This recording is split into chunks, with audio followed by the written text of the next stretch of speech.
Bien, chicos, ¿cómo están? Buen día. Por favor, si me pueden decir en qué diapositiva quedamos la anterior clase.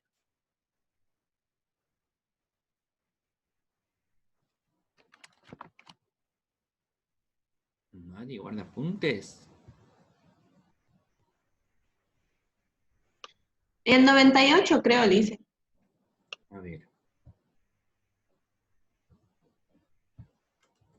Mm, mm, mm, mm, mm, mm, mm.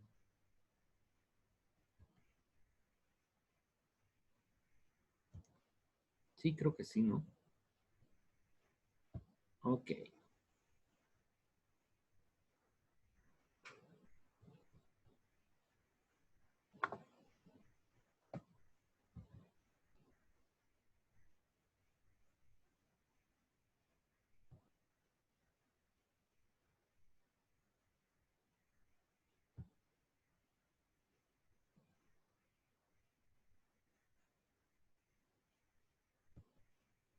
ya. Ahora sí. Bien, ¿cómo están, chicos? Buenos días todavía a todos. Gracias por su gran colaboración de avisarme en qué diapositiva estábamos. No sé qué les pasa, que están todos bien callados, pero bueno. Vamos a hablar de, bueno, estamos hablando en realidad de la prueba, pues, testifical, ¿no? La prueba testifical. Ya hemos visto que la prueba testifical es prueba viviente. Hemos visto que la prueba testifical generalmente es una prueba preconstituida. No, ¿cuál pre? Es una prueba circunstancial y de forma muy excepcional la vas a realizar de forma preconstituida, o sea, antes de la demanda. También hemos visto algunas características como ser su extrañedad, ¿no es cierto? La falta de interés legítimo directo, el tema de que son accesorios, el tema de que tienen que ser personas idóneas, pertinentes y demás. Y estábamos hablando prácticamente de, pues, cómo tienen que preparar ustedes a su testigo, es decir, que tienen que reunirse con el testigo antes de mandarlo a declarar, porque hay algunas preguntas que el juez le hace de inicio y que el testigo pues puede responder de mala manera, ¿no? Entre ellas las que estábamos señalando, ¿no? O sea, eh, si es que tiene algún vínculo de dependencia, si tiene algún vínculo de amistad o enemistad íntima, pública, declarada, si es que es quien sabe familiar de alguna de las partes. Decíamos que en el proceso familiar sí, esto es lo más idóneo, pero en el proceso civil no. Después estábamos hablando de qué es el falso testimonio, ¿no? Cosas que el testigo tiene que saber responder a la hora de la hora para no tener ningún problema, pues más adelante. Ahora, el fenómeno de las tachas, habíamos establecido un pequeño concepto, el cual trata de restar eficacia, ¿no es cierto?, a la declaración que pueda realizar o formular uno de los testigos. Esto de las tachas, pues hemos visto que hay de dos clases, ¿sí? Ya las hemos visto. A ver, tran. Sí, ya las habíamos visto, ¿no? Las absolutas y las relativas. ¿Cómo se procede a realizar la tacha? Bueno, la tacha puede ser sobreviniente, ¿no? O sea, de repente tú no sabías que existía algún vínculo entre ellos, pero ya cuando le empieza a contestar al juez, ¿no es cierto? Que por ejemplo diga, ¿no? Usted tiene alguna relación de amistad íntima o enemistad con alguna de las partes y el testigo diga, bueno, soy primo de uno de ellos, no soy primo de la parte demandante, quién sabe, que es justo la que lo ha proponido como testigo. Entonces, como tú desconocías, ¿no es cierto?, de esa relación, pues ahí mismo puedes proceder a formular la tacha en plena audiencia de declaración testifical. De lo contrario, el código establece un procedimiento que a mi criterio está pues muy errado porque una vez que tú realizas el ofrecimiento de los medios probatorios con tu memorial de demanda, pues citado tú como demandado, tendrías 3 días para formular las tachas. no va muy correlativo a lo que se señala, por ejemplo, para que tú puedas observar la prueba de contrario como demandado. Te dice, vas a hacer todas las observaciones a la prueba al momento de contestarles, que son como 30 días, ¿no? Lo máximo. Pero si te contestan en forma negativa, te ofrecen prueba y tú tienes 6 días para objetar esa prueba, pero solo 3 días para tachar a los testigos. Por eso les digo que esto de la tacha de testigos no está muy correlativo, ¿no? ¿Cómo es posible que para la observación de la prueba sean 6 días o con contestación de demanda? ¿Y cómo es posible que para tachar sea 3 días desde tu citación o 3 días desde la contestación con la demanda, con la contestación negativa o positiva de la demanda, ¿no? Ahora, por otro lado, también no tiene mucho sentido porque estás tachando posiblemente una prueba que todavía no sabes si se va a producir o no se va a producir. Habida cuenta que el juez recién va a hacer, ¿no es cierto?, la selección y la discriminación de los medios probatorios, pues en la audiencia preliminar, en el punto número 6 de la audiencia, ¿no? Es el 366, parágrafo primero, numeral 6, ¿no? Entonces, hay muchas falencias que deberían ser, pues, corregidas, ¿no? Hay un artículo muy interesante que ha subido el doctor Borda, un juez, ¿no es cierto?, de nuestra ciudad. A mi criterio, un excelente juez por el poco contacto e intercambio de experiencias que hemos tenido. Y me parece muy interesante, el hombre es muy letrado, de verdad. Entonces, ya les voy a pasar a título de foro para que ustedes puedan hacer un análisis y un comentario al respecto. Ok, entonces, ¿cómo tendríamos que proceder a la tacha del testigo? La tacha la puede presentar en la parte contraria, cualquiera de las partes. También se la puede formular cualquiera de los co-demandantes o los co-demandados si están en una figura de litisconsorcio, ¿no? Se supone que lo que estás tratando es de restar eficacia, ¿no es cierto?, a la declaración que pueda emitir el testigo por la existencia de ese vínculo. La doctrina señalaba, el anterior Código de Procedimiento Civil señalaba que si tú tachabas a un testigo, pues perdías el derecho a contrainterrogarlo, ¿no? Este código no dice nada, así que si lo tachas, al parecer, pues puedes preguntar normalmente, ¿no? Al menos así está por ahora. Nadie lo está utilizando, nadie está empleando el tema de la tacha para luego no poder preguntar o contrainterrogar. Hay muchos vacíos en ese sentido, ¿no? Pero se supone que si tú tachabas a un testigo, pues no tenías derecho a realizarle preguntas.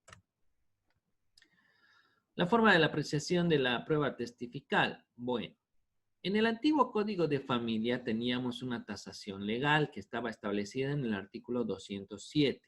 O sea que la ley le decía al juez cuánto valía esa prueba y esa prueba era una prueba plena. ¿Qué caso era el que hacía referencia, no? Cuando tú querías hacer el reconocimiento de paternidad, pues necesitabas solamente la declaración de 4 testigos. 4 testigos con testes uniformes en tiempos, momentos y lugares, y eso pues era suficiente para que el juez saque una sentencia probada determinando quién era el padre de un menor, ¿no? Ya todo eso ha desaparecido. Ahora la prueba que manda, aunque no está establecido como una prueba tasada, es pues la prueba del ADN. Y la otra forma de valoración es mediante la sana crítica. Ya sabemos que la sana crítica es la vasta experiencia que tiene la autoridad jurisdiccional como director del proceso para poder valorar pues, adecuadamente un determinado medio probatorio.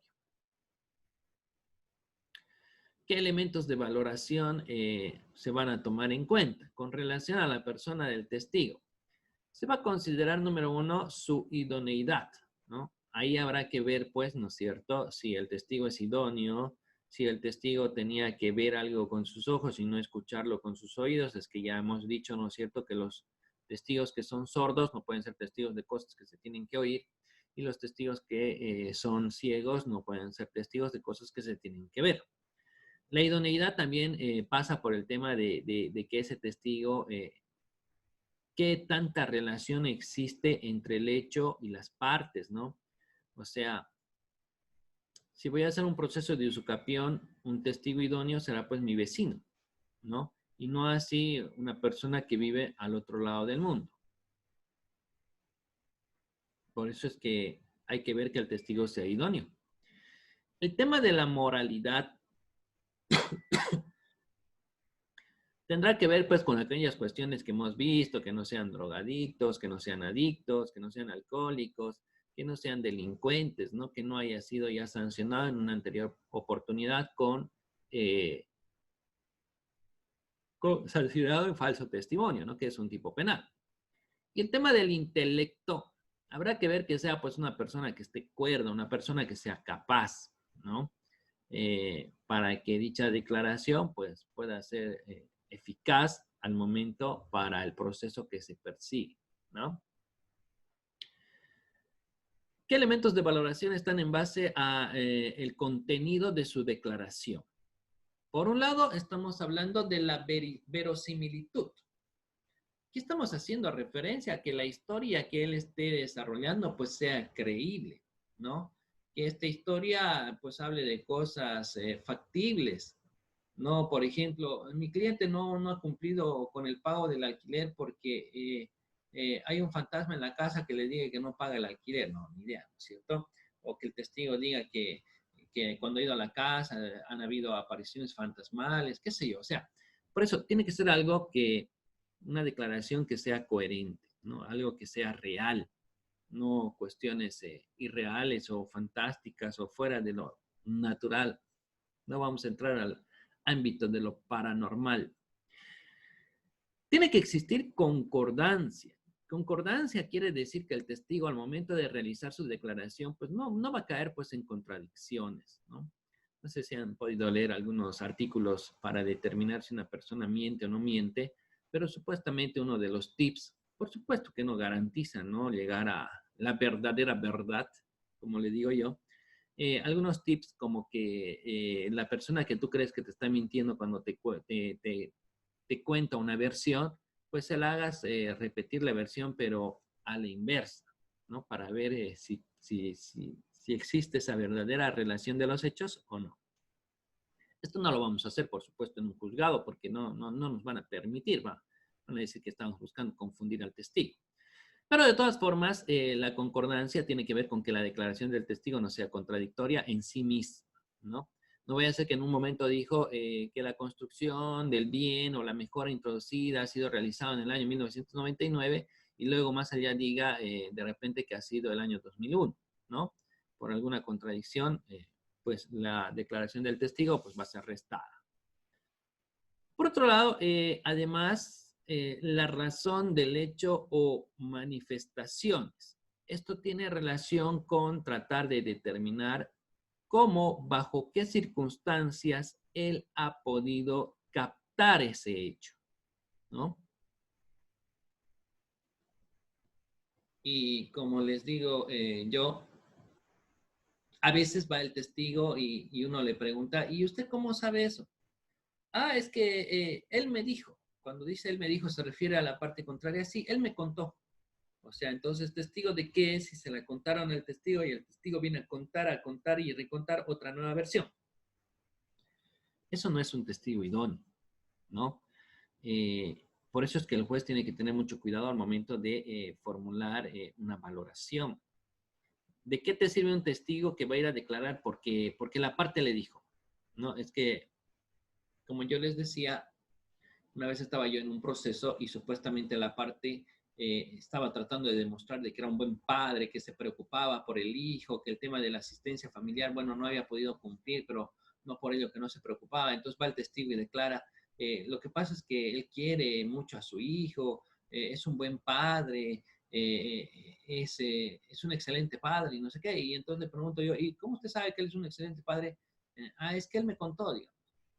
O sea, él le contó, pero usted sabe que paga asistencia familiar, sabe que si paga alguna receta de remedios, sabe si el hijo ha tenido alguna enfermedad últimamente, o sea, ¿qué clase de testigo es aquel que te dice que, porque él me contó? No, o sea, total y completamente fuera de lugar. Bien, entonces hasta ahí con la prueba testifical. Ya les he dicho que uno de los cambios más radicales en este medio probatorio que trae a colación el nuevo Código Procesal Civil es la, ¿qué se llama esto? La declaración de la historia que va. Porque antes, cuando yo proponía un testigo, pues yo escribía las preguntas que ese testigo tenía que contestar. Eso ya no se hace, ¿no? El juez le va a hacer tomar asiento y posiblemente el juez haya preparado un cuestionario o le va a decir simple y llanamente, muy bien, ¿qué sabe usted de este problema? Y el testigo va a tener que empezar a contar una historia, ¿no? Donde el juez podrá hacer pues preguntas a libre criterio y donde luego va a ceder la palabra a las partes para que también pueda formular preguntas a libre criterio. Les decía que antes las preguntas eran en un entendido de contrainterrogatorio, en vía aclarativa, ¿no? O sea, solamente podías preguntar de cosas que él ya había contestado y que tú querías que se amplíe. En cambio, ahora el Código Procesal Civil, el nuevo, pues no señala nada. Habla simple y llanamente de la posibilidad de que tú puedas interrogar al testigo y es como tú veas mejor por conveniente. Desde ya no tenemos que olvidarnos de que todo se hace por intermedio de la autoridad jurisdiccional. Bien, vamos a entrar a analizar otro medio probatorio. Estamos hablando de la prueba pericial. Bueno, ya sabemos que por un lado el juez pues es solamente juez, ¿no? Es un abogado. Por lo general, bueno, hay algunos que estudian dos carreras, pero son muy raras las ocasiones, ¿no? Donde tienes una persona que es autor, administrador o profesor, ¿no es cierto? Y además de ello, pues estudia la carrera de Derecho. Pero los casos son muy contados. Aún así, el juez no tiene pues conocimiento especializado en otras áreas, en otras materias, ¿no?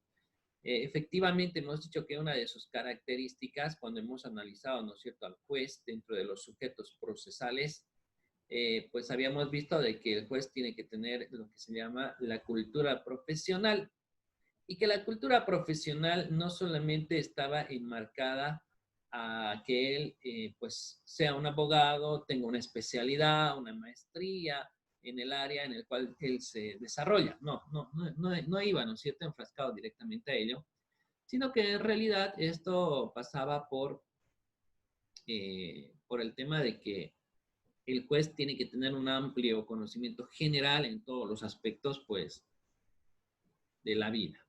¿Ok? Bien. Como el juez no tiene, pues, por supuesto, ese conocimiento especializado en otras áreas, pues se necesita, ¿no? Necesita de ese instrumento de alguien más, de un intermediario que pueda colaborar, ¿no? Por eso se anda señalando que, pues, los peritos finalmente constituyen la lente de la justicia. Entonces, como necesitamos que alguien venga en base a una ciencia conocida a realizar un determinado estudio, pues esa es la prueba pericial. El concepto dice, ¿no? Es una actividad procesal desarrollada en virtud del encargo judicial, es realizada por personas distintas a las partes del proceso, las cuales están especialmente calificadas por sus conocimientos, ¿no? Un perito no puede ser una de las partes, tendrá que ser necesariamente, pues, un extraño, ¿no es cierto? Porque si no, obviamente uno va a tratar de una u otra manera el de favorecerse a sí mismo. Por otro lado, es una persona que tiene cierta especialidad, ¿no? Es que no siempre lo hacen así. Yo recuerdo allá en la ciudad de Sucre trabajaba con un abogado y el abogado agarraba y me dice, te vamos a poner de perito. ¿Y perito de qué? Para que establezcas el valor comercial de un vehículo. O sea, no creo haber sido la persona más idónea, ¿no es cierto? Y creo que lo más coherente sería pues colocar a una persona que se dedica a la compra-venta de vehículos o quién sabe, una casa importadora, ¿no? Tal vez, pero no yo. El objeto del peritaje. Se supone que esto va a recaer sobre los hechos controvertidos, aquellos que van a estar pues precisamente como el objeto del proceso, ¿no? Los peritos, pues, a veces están participando para establecer cuál es el valor comercial de un bien inmueble o cuál es el valor de las mejoras introducidas o cuál es el grado de afectación de repente de un bien inmueble por alguna mejora que se estaba realizando en un bien continuo y ha sufrido, no sé, pues algún deterioro, rajaduras, desquebramiento, no sé, tantas cosas que pueden pasar, ¿no? Entonces, por eso es necesario que intervengan pues los peritos. La inspectio corporie, bueno, nuestra legislación definitivamente no la admite, ¿no? Estamos hablando del hecho de poder,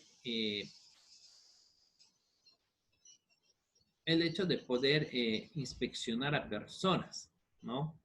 Se supone que los estudios periciales deben caer directamente sobre los objetos materiales, pero no es menos cierto que efectivamente se hacen estudios sobre las personas. A veces estamos pidiendo un análisis psicosocial, ¿no es cierto?, donde están interviniendo en algunas ocasiones parte del equipo multidisciplinario que forman en un proceso familiar, ¿no? Generalmente un juez de familia o juez niño, niña y adolescente, pues a veces manejan un equipo multidisciplinario para las distintas certificaciones o estudios que se van a pedir, ¿no? Temas de análisis sobre las personas, para ver si miente, no miente, cómo está el menor, si está en un ambiente adecuado o no. La naturaleza jurídica, bueno, la idea es que esta prueba pericial pueda, pues, dar un mejor apoyo, ¿no es cierto?, al juez al momento de poder arribar a una convicción, ¿no? Si bien la prueba pericial no es una prueba tasada legalmente, no tiene una tasación legal, hay algunos casos donde la prueba pericial pues es realmente trascendental, ¿no? Si tú vas a demandar posiblemente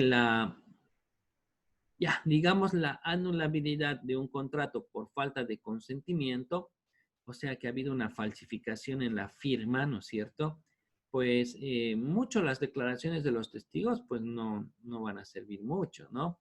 La confesión provocada que pueda hacer, bueno, a no ser que esté ahí declarando la parte contraria señalando que efectivamente la firma la falsificó, bueno, ya saben que la confesión es una prueba o tiene una tasación legal, es una prueba plena.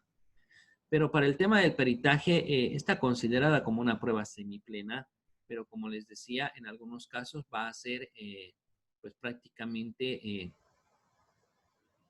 la prueba definitiva o la más relevante en el proceso. Es que un perito va a ser el que nos va a poder finalmente señalar si ha habido una falsificación de por medio o no en algún documento. ¿Cuáles las diferencias con otros medios probatorios? Hablando de la prueba de la prueba pericial.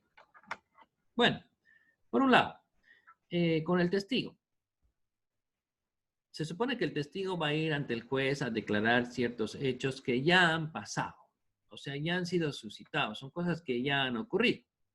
Las mismas que han podido ser captadas pues por sus sentidos de forma directa. En cambio, cuando un perito va a realizar un informe pericial, cuando va a realizar una pericia, pues él va a trabajar ya sobre hechos presentes, ¿no? Es decir, que el informe que él va a elaborar va a ser mediante un estudio, un análisis, una comparación de algo que va a ir a ver ahora, en el momento, no de algo, el estudio pericial no va a ser obtenido con posterioridad, ¿no? Va a ser una prueba como actual. Con el tema del árbitro, se supone pues que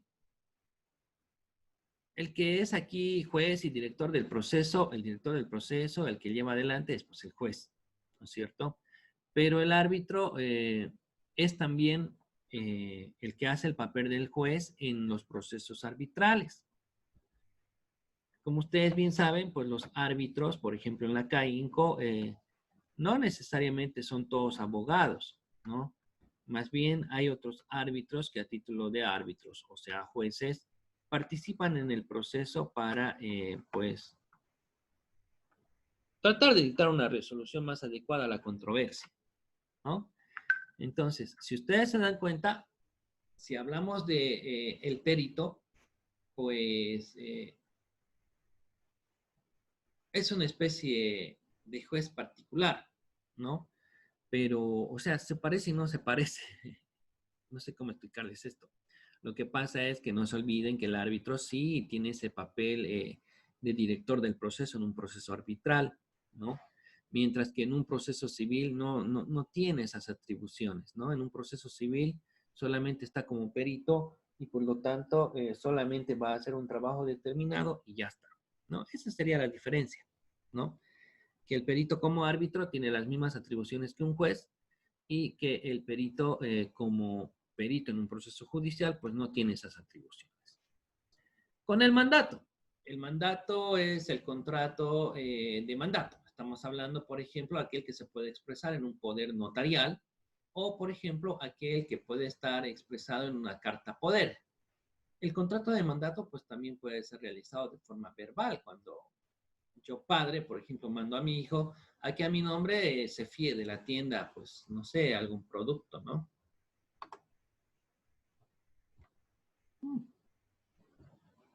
Puros mensajes por aquí, mensajes por allá y mensajes por más allá. Los estamos borrando. Bien. Eh, con el mandato. Ahí interviene en el proceso para presentar al mandante. El mandatario está ahí representando los intereses del mandante. Mientras que el perito prácticamente no representa los intereses de ninguna de las partes y está ahí de una forma técnicamente imparcial. Se supone que el perito va a hacer un informe en base a una ciencia conocida, la cual no busca favorecer a ninguna de las dos partes, sino establecer un criterio, pues, real.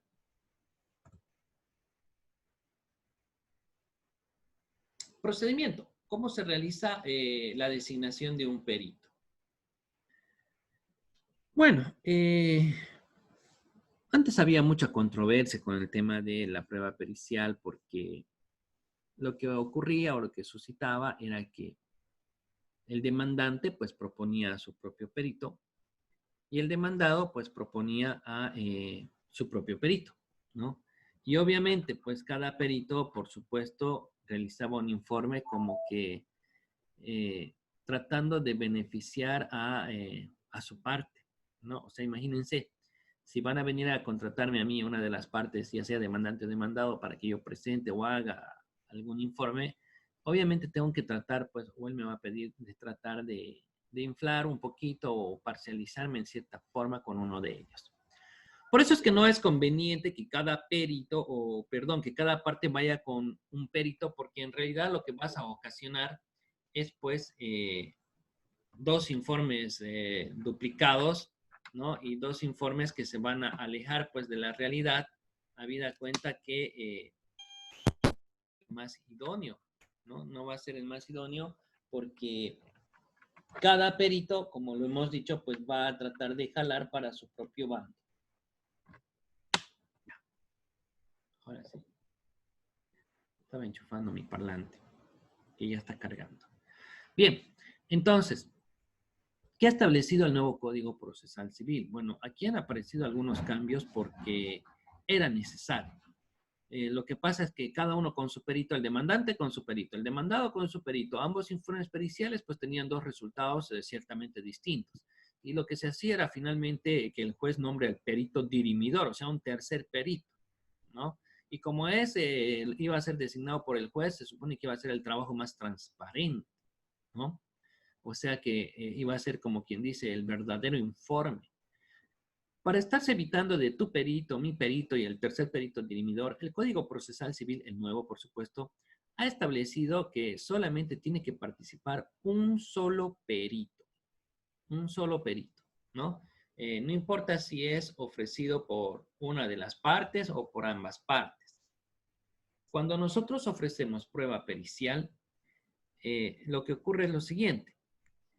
Yo, al momento de ofrecerla como parte, tengo que solicitar al juez que él oficie, ¿no es cierto?, al Colegio de Arquitectos para que ellos me manden, pues, una terna, ¿no es cierto?, al juez para que el juez al azar escoja uno de esos tres. Es que cuando yo ofrecía a mi perito, yo decía a alguien conocido mío y de confianza, por decir algo, al ingeniero Roberto Cortés Suárez, ¿no? que que yo varias veces he trabajado con él o que tenemos ya cierto grado de amistad o de trabajo conjunto. Entonces, tenemos que evitar eso. ¿Cómo vamos a evitar eso? Yo diré y solicito a su autoridad que oficie al Colegio de Arquitectos para que envíe una terna de profesionales para la prueba pericial propuesta y su autoridad escoja de dicha terna. Entonces es distinto de que el juez agarre y mande un oficio a dicho colegio y el colegio le remita pues el nombre de 3 profesionales. Con eso, ¿qué vamos a Lisa, evitar? Que incluso el propio juez esté poniendo a su propio perito con el cual trabaja habitualmente porque recibe una tajada cada uno por el hecho de ponerlo a él como perito y le tiene que dar algo al juez. A veces hacen eso. Sí, adelante, hay una pregunta por ahí. Pensé que estaban muertos.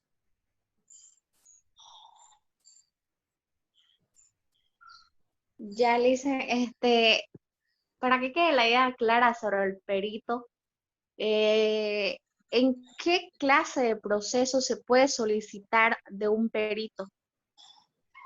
Ok, muy bien. Gracias por la pregunta. Quiero agradecerle porque se quieren salir las lágrimas de mis ojos porque pensé que estaba yo solo en este curso. Bien. Esto es, pues, depende del proceso, ¿no? Depende del proceso porque, a ver, hablaremos de un proceso de divorcio.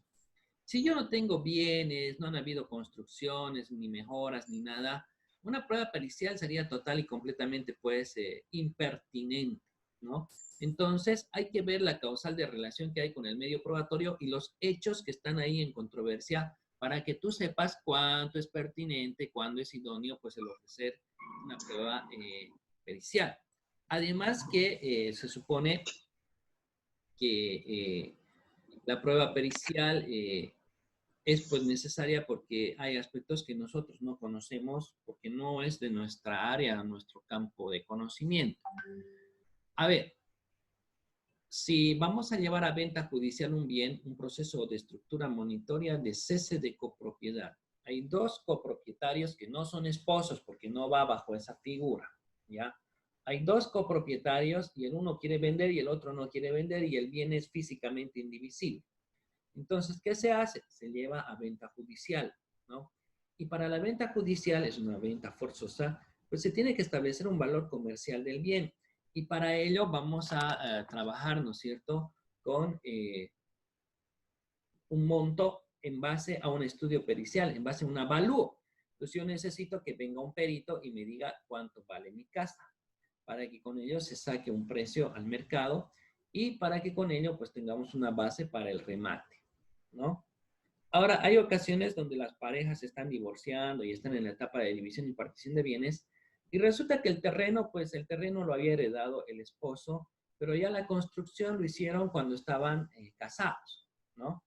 Entonces, en ese caso, para hacer la división y partición, yo necesito un perito que me diga a cuánto ascienden pues las mejoras que han sido introducidas para que eso se traduzca en dinero y se establezca pues cuánto tendría que devolver el esposo a la esposa, toda vez que el esposo es dueño del bien inmueble, sino que la construcción, la mejora realizada, pues tiene que ser devuelta en un 50%.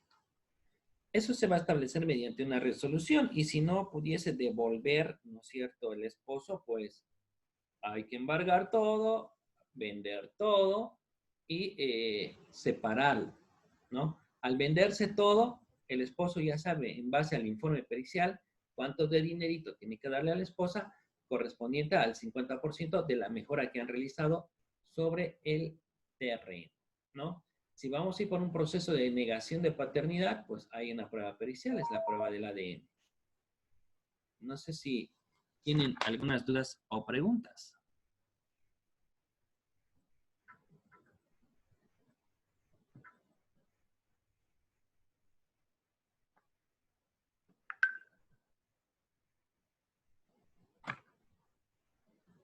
¿Más preguntas? Bien, se va a cortar nuestra primera comunicación. Volvemos en 5 minutos. Voy a ver si me habilita un parlante porque nada más que ustedes no hablan, pues estoy con mi parlante con batería baja, así que no los escucho. O los escucho porque no hablan. Al final no sé por qué. Ya. A la vuelta todos habilitan cámara, así que vayan a peinarse.